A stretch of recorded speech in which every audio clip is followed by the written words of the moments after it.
यद्यदाचरति श्रेष्ठः तत्तदेवेतरो जनः स यत्प्रमाणं कुरुते लोकस्तदनुवर्तते। श्रेष्ठ पुरुष जो जो आचरण करता है अन्य पुरुष भी उसके अनुसार ही करते हैं। वो महापुरुष जो कुछ प्रमाण कर देता है संसार उसका अनुसरण करता है। पहले श्री कृष्ण ने स्वरूप में स्थित आत्मतृप्त महापुरुष की रहनी पर प्रकाश डाला कि उसके लिए कर्म किए जाने से न कोई लाभ और न छोड़ने से कोई हानि। फिर भी जनकादि कर्म में भली प्रकार बरतते थे। वहां उन महापुरुषों से श्री कृष्ण धीरे से अपनी तुलना कर देते हैं कि मैं भी एक महापुरुष हूं। न मे पार्थास्ति कर्तव्यम् त्रिषु लोकेषु किंचन नानवाप्तमवाप्तव्यम्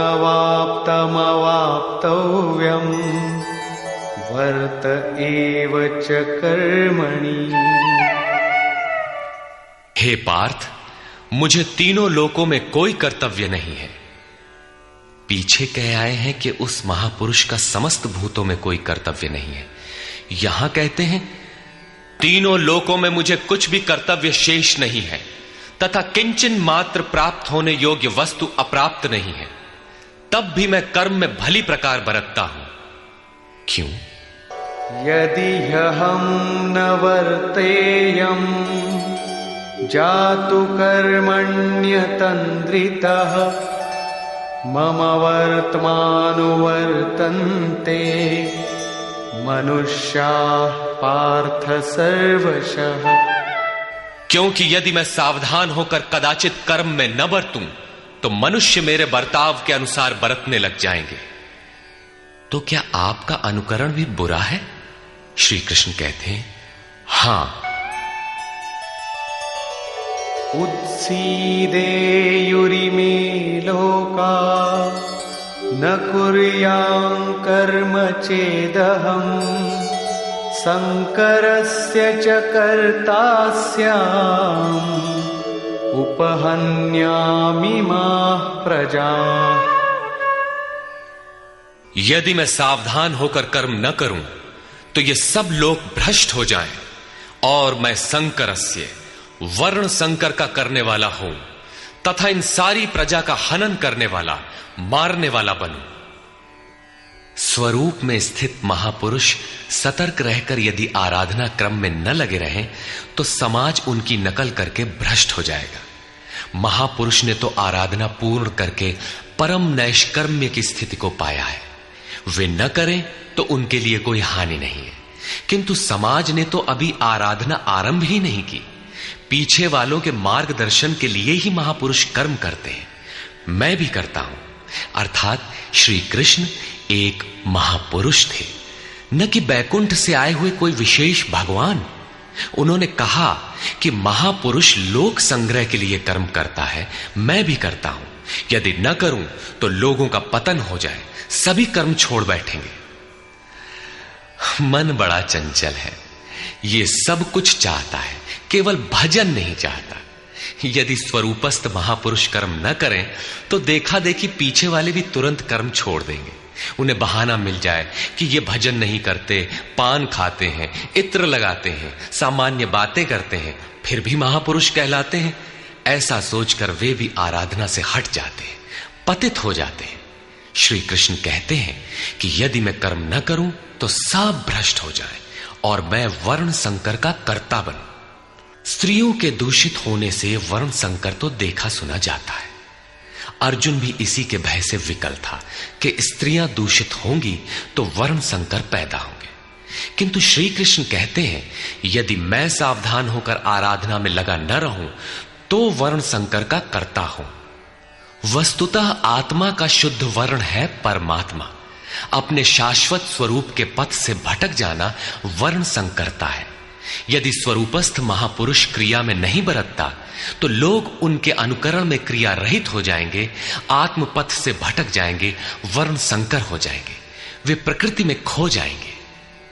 स्त्रियों का सतीत्व एवं नस्ल की शुद्धता एक सामाजिक व्यवस्था है, अधिकारों का प्रश्न है, समाज के लिए उसकी उपयोगिता भी है।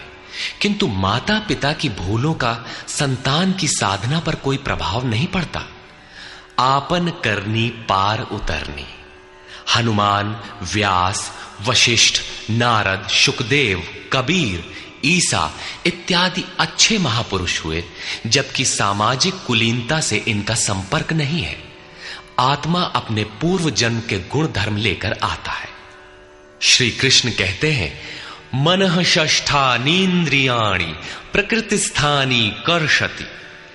मन सहित इंद्रियों से जो कार्य इस जन्म में होता है, उनके संस्कार लेकर जीवात्मा पुराने शरीर को त्याग कर नवीन शरीर में प्रवेश कर जाता है। इसमें जन्मदाताओं का क्या लगा? उनके विकास में कोई अंतर नहीं आया। अतः स्त्रियों के दूषित होने से वर्ण संकर नहीं होता। स्त्रियों के दूषित होने और वर्ण संकर से कोई संबंध नहीं है। शुद्ध स्वरूप की ओर अग्रसर न होकर प्रकृति में बिखर जाना ही वर्ण संकर है। यदि महापुरुष सावधान होकर क्रिया, नियत कर्म में बरतते हुए लोगों से क्रिया न कराएं, तो वो उस सारी प्रजा का हनन करने वाला, मारने वाला बने। साधना क्रम में चलकर उस मूल अविनाशी की प्राप्ति ही जीवन है, और प्रकृति में बिखरे रहना, भटक जाना मृत्यु है।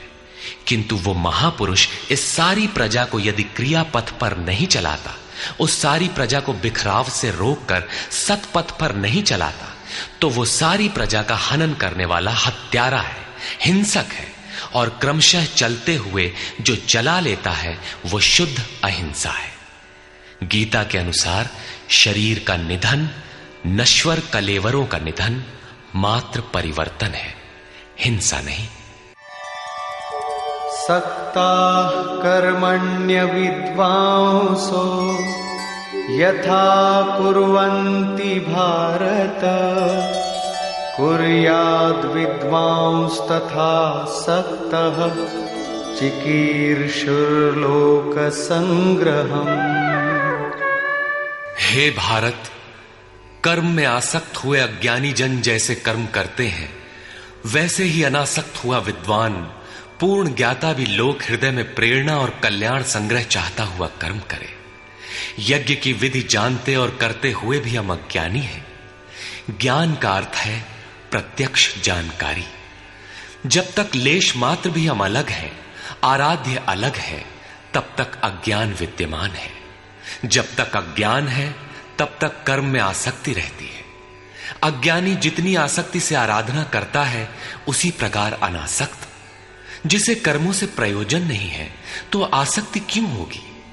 ऐसा पूर्ण ज्ञाता महापुरुष भी लोकहित के लिए कर्म करें, दैवी संपद का उत्कर्ष करें, जिससे समाज उस पर चल सके।